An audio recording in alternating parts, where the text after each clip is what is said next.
Hi hello friends, ಎಲ್ಲರಿಗೂ ಮಂಗಳ ಪಾಕಶಾಲೆಗೆ ಸ್ವಾಗತ. ಬನ್ನಿ, ನಾನಿವತ್ತು ಬೆಂಡೆಕಾಯಿ ಚಟ್ನಿ ಮಾಡ್ಕೊಳ್ಳೋದು ಹೇಗೆ ಅಂತ ತೋರಿಸ್ಕೊಡ್ತೀನಿ. ಬೆಂಡೆಕಾಯಿ ಇಷ್ಟಪಡದವ್ರಿಗೆ ಈ ರೀತಿ ಚಟ್ನಿ ಮಾಡಿಕೊಟ್ರೆ ಬೆಂಡೆಕಾಯಿ ಚಟ್ನಿ ಅಂತಲೂ ಗೊತ್ತಾಗಲ್ಲ, ಟೇಸ್ಟು ಕೂಡ ತುಂಬಾ ಚೆನ್ನಾಗಿರುತ್ತೆ. ಬನ್ನಿ ಈಗ ಮಾಡೋದು ಹೇಗೆ ಅಂತ ನೋಡೋಣ. ನೋಡೋದಕ್ಕಿಂತ ಮುಂಚೆ ಇನ್ನೂ ನನ್ನ ಚಾನಲ್ನ ಸಬ್ಸ್ಕ್ರೈಬ್ ಮಾಡ್ಕೊಳ್ಳದೆ ಹಾಗೆ ನೋಡ್ತಾ ಇದ್ದರೆ ಪ್ಲೀಸ್ ನನ್ನ ಚಾನಲ್ನ ಸಬ್ಸ್ಕ್ರೈಬ್ ಮಾಡ್ಕೊಳ್ಳಿ. ಹೊಸ ವಿಡಿಯೋಕ್ಕೋಸ್ಕರ ಬೆಲ್ ಐಕನ್ನು ಕ್ಲಿಕ್ ಮಾಡಿ. ಬನ್ನಿ ಈಗ ಮಾಡೋದು ಹೇಗೆ ಅಂತ ನೋಡೋಣ. ಗ್ಯಾಸ್ ಮೇಲೆ ಒಂದು ಬಾಣಲಿನ ಇಟ್ಕೊಂಡಿದ್ದೀನಿ. ಅದಕ್ಕೆ ಒಂದು 2 ಸ್ಪೂನ್ನ ಎಣ್ಣೆನ ಸೇರಿಸ್ಕೊಂಡು ಒಂದು ಬಟ್ಲಿನಷ್ಟು ಬೆಂಡೆಕಾಯಿನ ಕಟ್ ಮಾಡಿ ಇಟ್ಕೊಂಡಿದ್ದೆ, ಅದನ್ನು ಸೇರಿಸ್ಕೊಂಡು ಲೋಳಿ ಥರ ಇರೋದೆಲ್ಲ ಹೋಗೋವರೆಗೂ ಹುರ್ಕೊಳ್ಬೇಕಾಗುತ್ತೆ.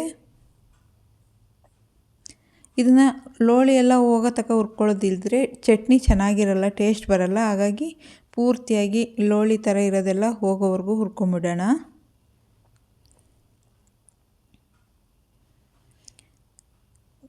ಒಂದು 3/4 ಭಾಗದಷ್ಟು ಬೆಂಡೆಕಾಯಿ ಚೆನ್ನಾಗಿ ಬೆಂದ ಮೇಲೆ ನಾನಿಲ್ಲಿ ಒಂದು 5ರಿಂದ 6 ಹಸಿರು ಮೆಣಸಿನಕಾಯಿನ ಸೇರಿಸ್ಕೊಳ್ತಾ ಇದ್ದೀನಿ.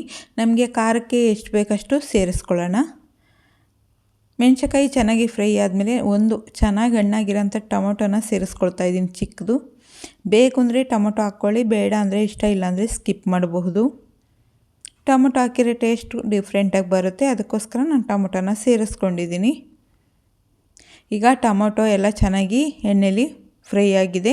ಈಗ ಪೂರ್ತಿಯಾಗಿ ತಣ್ಣಗಾದ್ಮೇಲೆ ಒಂದು ಮಿಕ್ಸಿ ಜಾರ್ಗೆ ಸೇರಿಸ್ಕೊಂಡು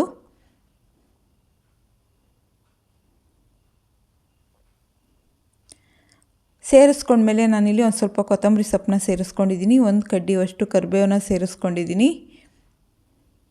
ಅದಾದಮೇಲೆ 3ರಿಂದ 4 ಬೆಳ್ಳುಳ್ಳಿ ಇಲಕ್ಕನ್ನ ಸೇರಿಸ್ಕೊಂಡಿದ್ದೀನಿ.